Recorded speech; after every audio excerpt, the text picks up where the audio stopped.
اعوذ باللہ من الشیطان الرجیم، بسم اللہ الرحمن الرحیم۔ ایاک نعبد و ایاک نستعین۔ السلام علیکم ناظرین، امید ہے آپ خیریت سے ہوں گے۔ پاکستان میں 8 فروری 2024 کو ہونے والے انتخابات کا سب سے بڑا مرحلہ کاغذات نامزدگی کی جانچ پڑتال مکمل ہونے کے بعد نااہلیاں اور اہلیاں اس وقت شروع ہیں۔ بہت بڑی تعداد میں پی ٹی آئی کے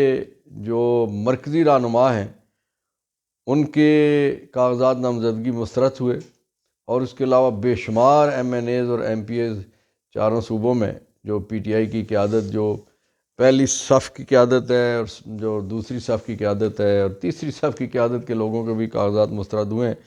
جو جن بڑے زعماء کے کاغذات مسترد ہوئے ہیں ان میں جناب عمران خان صاحب ہیں،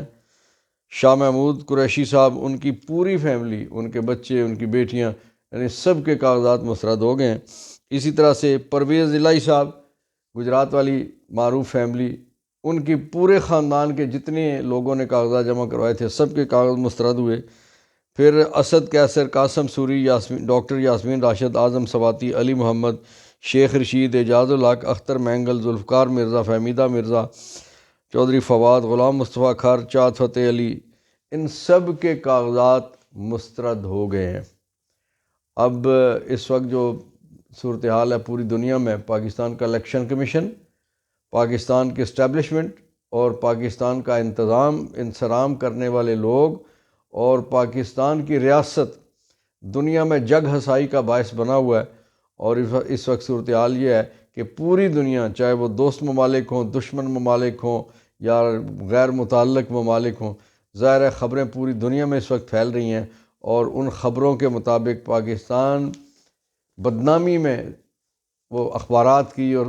میڈیا اور social media, electronic media, print media, سب کی زینت بنا ہوا ہے۔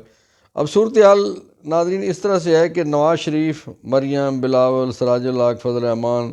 اور ایسے لوگ، بے شمار ایسے لوگ کہ جن پہ عملاً بہت ساری چیزیں ایسی تھیں، بہت سارے مقدمات تھے، نااہلیاں تھیں، تاحیات نااہلی تھی سپریم کورٹ کی طرف سے، ان لوگوں کے کاغذات منظور ہو گئے، اور جن کے خلاف کچھ نہیں تھا۔ شیخ رشید صاحب کا کہنا یہ ہے کہ میرے ذمہ یہ لگایا کہ مری کے کسی گیسٹ ہاؤس میں نے 700 یا 926 روپے میں نے دینے تھے، اور وہ ان کا کہنا یہ ہے کہ میں ایک ایسے کسی گیسٹ ہاؤس میں، سرکاری گیسٹ ہاؤس میں ٹھہرا ہی نہیں ہوں کہ جس کے 926 روپے کو میرے ذمہ بنتے ہیں۔ اب یہ تماشے والی بات ہے، مذاق والی بات ہے، شغل والی بات ہے، سسٹم کو ذلیل کرنے والی بات ہے، اور ریاست کو بدنام کرنے والی بات ہے۔ ناظرین، بہت سارے لوگوں کے جن کے کاغذات منظور ہوئے، اس میں جناب سراج الحق صاحب ہیں، فضل الرحمان صاحب ہیں، ابرار الحق ہیں، نثار چودھری نثار ہیں، جاوید ہاشمی، اعظم خان ہیں، بزدار ہیں، فریال ہیں، سعد رفیق، لطیف کھوسہ، ڈاکٹر بابر امان، اظہر صدیق، علی افضل سعید، ان کے کاغذ منظور ہوئے، اور آج سے اپیلیں دائر ہونا شروع ہوئی ہیں۔ اگلے 3 دنوں تک وہ اپیلیں دائر ہوں گی، اور پھر اس پہ سماعت بھی ہوگی، اور اس کے بعد پھر معاملات سپریم کورٹ تک جائیں گے۔ اس وقت جو صورتحال ہے، اس صورتحال کے مطابق لگ یہ رہا ہے کہ جس طرح سے خان صاحب نے بہت عرصہ پہلے کہا تھا کہ لندن پلان ہے، اس پلان کی جو شقیں ہیں، اس پلان کی جو چیزیں طے ہوئی تھیں، اس کے مطابق مجھے، میری جماعت کو، میرے انتخابی نشان کو، میرے لوگوں کو توڑنا ہے، جیل میں ڈالنا ہے، گرفتاریاں کرنی ہے۔ یہ دنیا کا پہلا انوکھا الیکشن تھا کہ الیکشن ہونے سے پہلے دھاندلی شروع ہو گئی، اور وہ پہلے دھاندلی کیا تھی؟ عمران خان صاحب کی گرفتاری، ان کی نااہلی، ان کے خلاف تقریباً 250 یا 200 کے قریب مقدمات، اور پھر اس کے ساتھ ساتھ ان کی جماعت کو توڑنا، لوگوں کو زبردستی دوسری جماعتوں میں شامل کرانا، 2-3 نئی جماعتیں بنانا، اور پھر ایک ایسا ماحول بنانا۔ پی ڈی ایم کے تمام زعماء اس سے پہلے کہتے رہے کہ زرداری صاحب نے کہا، فضل الرحمان نے کہا، مریم نے کہا، نواز نے کہا، شہباز نے کہا، ایمل ولی نے کہا، ایم کیو ایم والوں نے کہا کہ ضرور جی پی ٹی آئی کو اس چیز کی سزا ضرور ہر صورت ملنی چاہیے۔ اور اس وقت جو کچھ بھی الیکشن کمیشن کر رہا ہے وہ عملی صورتحال ہے، جو کچھ پی ڈی ایم کی حکومت پچھلے اپنے 16 ماہ میں کہتی رہی، اور اس کے بعد جو انہوں نے جو اپنے خوبصورت تحائف وہ قوم کو دے کے گئے، کاکڑ کی صورت میں یا پنجاب والوں کی صورت میں، کے پی کی صورت میں، جو نگران حکومتیں انہوں نے دی، وہ سارے کے سارے ان کے ہی لوگ ہیں۔ اور اس وجہ سے ایسی صورتحال ایک پیدا ہو گئی ہے کہ پاکستان کا نہ صرف الیکشن کمیشن بلکہ ریاست پوری کا نظام اس وقت مذاق بنا ہوا ہے۔ ناظرین، پیپلز پارٹی کا اس وقت کہنا یہ ہے، انہوں نے اس الیکشن کے حوالے سے کہا کہ 9 مئی کے واقعات کی آڑ میں سیاسی انتقام کے ہم خلاف ہیں۔ یہ بات انہوں نے اپنے ایک لیڈر سے کلوائی ہے، لیکن عملاً صورتحال یہ ہے کہ زرداری صاحب ہوں، بلاول ہو، باقی کوئی بھی ہو، اس سے پہلے وہ کیا کہتے رہے کہ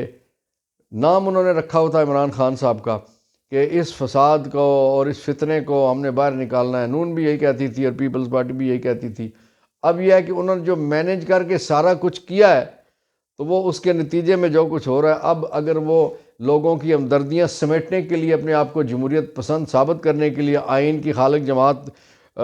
کا دعویٰ ثابت کرنے کے لیے اگر وہ یہ کہیں تو لوگ ان کی یہ بات نہیں مانیں گے۔ ان کے اس وقت کہنے کا ایک مقصد یہ بھی ہے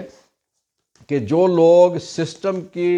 نفرت میں یا سسٹم سے عاجز آ کر یا سسٹم سے تنگ آ کر یا سسٹم سے پریشان ہو کر نون لیگ کو تو ووٹ دے نہیں سکتے، پی ٹی آئی کو ووٹ دینے والے لوگ ہیں، ہو سکتا ہے کہ پیپلز پارٹی کی طرف متوجہ ہو جائیں، لیکن یہ ایسا کوئی بھی حربہ اور ہتھ کنڈا استعمال وہ کریں گے پیپلز پارٹی والے تو ان کی جھانسے میں اس وقت پی ٹی آئی کا کوئی ورکر نہیں آئے گا۔ ناظرین، کے پی کے بہت سارے ممبران اسمبلی اور عہدیداروں کو 4th شیڈول میں ڈال کے ان کے نام جو تھے ایک ایسی لسٹ میں ڈال دیے گئے جس میں دہشت گردوں کے نام ہوتے ہیں، اور ان کے کاغذات نامزدگی مسترد کر دیے گئے۔ انہوں نے الیکشن کمیشن اور ہائی کورٹ سے ریویو کر لیا ہے، اور ہائی کورٹ میں ان کا کہنا یہ ہے کہ 4th شیڈول میں نام ڈالنے کے لیے ضروری ہوتا ہے کہ کسی شخص کا تعلق کسی دہشت گرد پروسکرائبڈ آرگنائزیشن، بینڈ آرگنائزیشن یا کوئی جو ملک دشمن جماعتیں ہیں، ملک دشمن ادارے ہیں، ملک دشمن جو ایسی تنظیمیں ہیں ان کے ساتھ اس کا تعلق ہو، وہ ان کے لیے فنڈنگ کرتا ہو، فنڈ اکٹھا کرتا ہو، ان کو ایڈ دیتا ہو، کچھ ایسے ہو۔ لیکن ان میں سے ظاہر ہے یہ سارے کل تک ممبران اسمبلی تھے یا ایک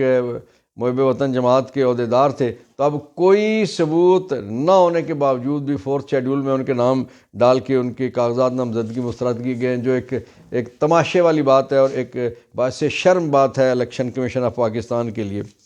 ناظرین، نون لیگ اس وقت انتہائی مشکلات کا شکار ہے۔ بہت سارے حلقوں میں ابھی تک وہ اپنے ٹکٹ اناؤنس نہیں کر سکے۔ ان میں سے ایک مثال میں دینا چاہتا ہوں شیخ روہیل اصغر اور ایاز صادق کی، کہ شیخ روہیل اصغر ایاز صادق سے پرانے مسلم لیگی ہیں، اور وہ آباء و اجداد سے حلقہ 121 جو ہے NA 121 لاہور سے، وہ ان کا آبائی حلقہ ہے۔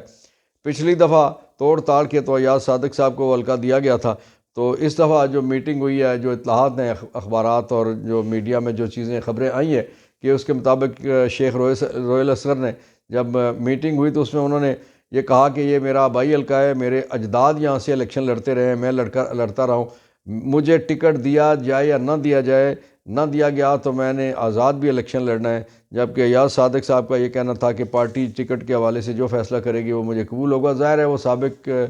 اسپیکر بھی ہیں اور ان کے معاملات جو ہیں وہ گہری چھنتی ہے نواز شریف صاحب کے ساتھ، اس لیے ٹکٹ جو ہے روہیل اصغر کو نہیں ملنا۔ یہاں سے چانس یہی ہے کہ ٹکٹ ایاز صادق کو ملنا ہے اور روہیل اصغر جو ہیں وہ آزاد الیکشن لڑیں گے۔ بہت سارے حلقے ایسے ہیں کہ جن میں اسی نوعیت کی صورتحال، میں اپنے اگر آبائی حلقے کوئٹہ کی بات کروں، مری کوئٹہ، کوٹلی ستیاں اور کلر کا جو علاقہ ہے، وہاں سے شاید خاقان عباسی، انہوں نے ٹکٹ کے لیے درخواست ہی کوئی نہیں دی، اور وہ ایک اس وقت صورتحال ایسی نظر آ رہی ہے کہ کسی آزاد پینل کی حمایت کریں گے اور ایسے لوگوں کی کہ جن کے پاس نون لیگ کا ٹکٹ نہیں ہوگا ان کی وہ حمایت کریں گے۔ تو یہ صورتحال پھر ہمارے پڑوس والے حلقے میں چوہی نثار صاحب کی ظاہر ہے وہ نون لیگی تھے، وہاں بھی ایسی صورتحال، اور بہت بے شمار حلقے ایسے ہیں کہ جہاں نون لیگی اس وقت جو انہوں نے وعدے کر رکھے تھے استحکام والوں کے ساتھ یا دوسری جماعت کاف لیگ کے ساتھ، وہ اب ان کو سیٹیں نہیں دے پا رہے، لیکن جو سیٹیں دلوانے والے وہ کہتے ہیں کہ ان کو سیٹیں دے، اس لیے اپنے لوگ بھی ان سے ناراض ہو رہے ہیں۔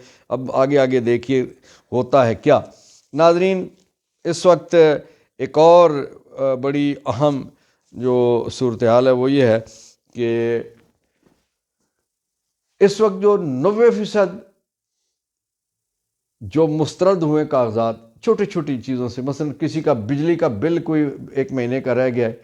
کسی کا کسی سرکاری گیسٹ ہاؤس کے جی 250 روپے رہتے ہیں، کسی کا کچھ اسی نوعیت کو ہے۔ تو یہ ایسی چھوٹی چھوٹی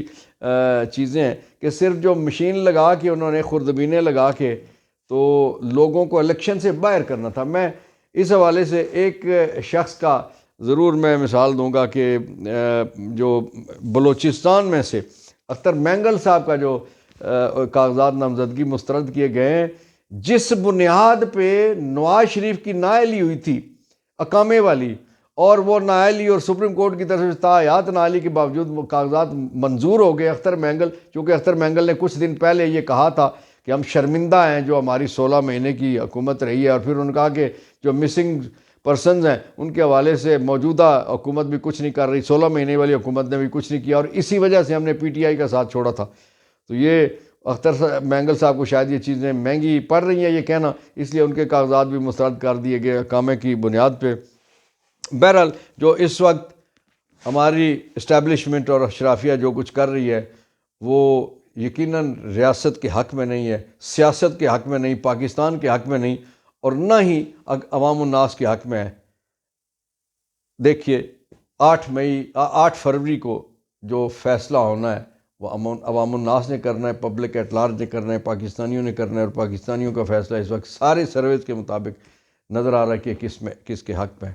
ناظرین، فلسطین میں روزانہ کی بنیاد پہ درجنوں نہیں سینکڑوں لوگ شہید ہو رہے ہیں، ہزاروں کی تعداد میں 55,000 سے زیادہ وہاں زخمی ہیں، اور